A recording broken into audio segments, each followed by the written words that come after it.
और तो गलत जो था लोग हटाना। एक अपने गलत आपने हटाया। मैडम आपने मैं पूछना मैं चाहती पूछ हूँ पंजाब की देखो जवाब देता हूँ किसी भी फाइनेंशियल ईयर का इनकी बात का जवाब दे दूं फिर इसका भी जवाब देता हूँ।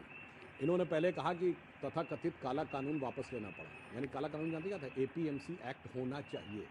भारत में एक राज्य है जहां वो तथाकथित काला कानून आज भी लागू वापस है। लिया कि नहीं वो बताइए वो ना। वन बात बता रहा करो। हूँ, केरल में यहाँ की जड़मूड़ बात से करो नहीं तो है, उनकी। मगर उसकी आवाज दिल्ली में सुनाई नहीं पड़ती क्योंकि वहां से राहुल गांधी जी सांसद हैं। भैया ठीक, काले कानून इन्होंने तो काले वापस लिए कानून थे। का बड़ा विरोध बोलिए, किया बोलिए और ना। पंजाब में किस हश्र पे पहुंच गए सारी दुनिया ने देखा। इसलिए और तो गलत जो था लोग हटाना। एक अपने गलत आपने हटाया। मैडम आपने मैं पूछना चाहती हूँ भाई, पंजाब की बात देखिए कर रहे हैं। पंजाब में जो सबसे बड़े किसान नेता थे वो चुनाव लड़े, उनकी जमानत जब्त हो गई। उत्तर प्रदेश में सबसे बड़े किसान नेता थे, उनके अपने गांव में उनसे ज्यादा वोट भाजपा को मिला, ये इंपॉर्टेंट नहीं है। उनकी पंचायत में जितने लोग बैठे रहते थे उतने वोट नहीं मिले उनको अपनी बूथ पे। इसका अर्थ यह होता है कि इकोसिस्टम क्या है और हकीकत क्या है, ये दोनों का अंतर है। अब दूसरा बिंदु इन्होंने कहा था कि मनमोहन सिंह जी को बोलने नहीं दिया। अब मैं मनमोहन सिंह जी का ही एक शेर जो उन्होंने पार्लियामेंट में बोला था मैं कोट करता हूं, 100 जवाबों से अच्छी है मेरी ये खामोशी, जिसने जान न जाने कितने सवालों की आबरू रख ली। बोलने तो आपने नहीं दिया था। उनके नाम के आगे जो एमएमएस का फुल फॉर्म क्या था, मैं सिर्फ एमएमएस बोल रहा हूं और कुछ नहीं बोल रहा हूं, वो सबको पता था। अब मैं आता हूं जो इन्होंने बात कही।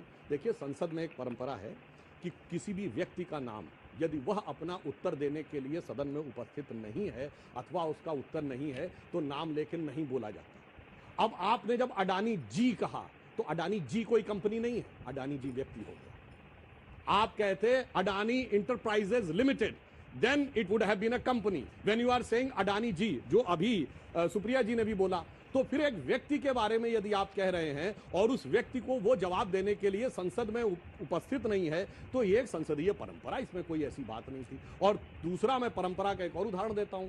कोई ऐसा उदाहरण बताएं भारत के संसदीय इतिहास में अथवा विश्व के संसदीय इतिहास में जब किसी मीडिया में छपी एक स्टोरी के आधार के ऊपर जांच गठित हो गई हो और वो स्टोरी ऐसी हो जिसपे वो कंपनी जांच के घेरे में हो।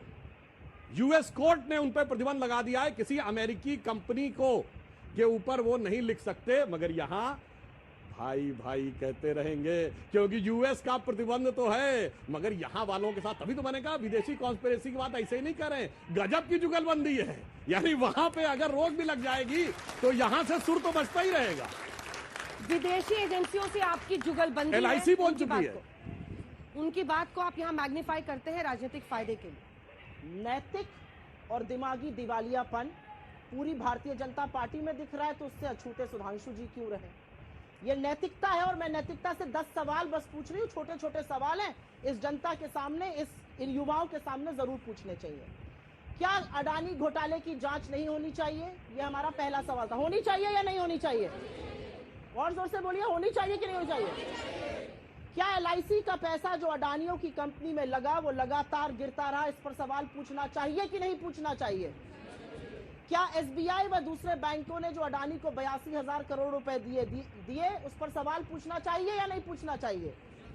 क्या ये नहीं पूछना चाहिए कि शेयरों के 32% से ज्यादा गिर जाने के बावजूद एलआईसी और एसबीआई को नुकसान हुआ अडानी में, उसके बावजूद इन्होंने एफपीओ में 525 करोड़ क्यों लगाए? ये हमारा सवाल था। हमारा सवाल था कि 1 लाख करोड़ नष्ट हो गए एलआईसी और एसबीआई के मिलाकर, इस पर सदन में चर्चा होनी चाहिए कि नहीं होनी चाहिए? कौन है एलआईसी के लोग? 30 करोड़ लोग हिंदुस्तान में जो एलआईसी की पॉलिसी खरीदते हैं, 45 करोड़ जो अकाउंट होल्डर्स है एसबीआई के, वो गवर्नमेंट बैंक है। अगर पार्लियामेंट नहीं सवाल पूछेगा तो कौन पूछेगा? क्या यह पूछा जाना चाहिए कि नहीं चाहिए कि $8 बिलियन से जिस व्यक्ति की आमदनी $140 बिलियन हो गई, उसके बचाव में सारी सरकार उतरी पड़ी है? किसी भी फाइनेंशियल ईयर का, किसी भी चीज का फाइनेंशियल नेट प्रॉफिट या लॉस कब तय होता है? End of the financial year, at least एक क्वार्टर के बाद। ये एक हफ्ते में कंक्लूजन ड्रॉ कर लिए कि शेयर मार्केट में डूब गया। जो डूबी हुई मानसिकता से देख रहे थे उन्हें एक हफ्ते में दिख गया कि डूब गया। ये कहते हैं एलआईसी का पैसा। एलआईसी का एक्सपोजर अडानी से 1%। मैं पूछता हूं कोई ऐसा व्यक्ति है जिसकी एलआईसी की पॉलिसी मैच्योर हुई और उसे पैसा ना मिला हो?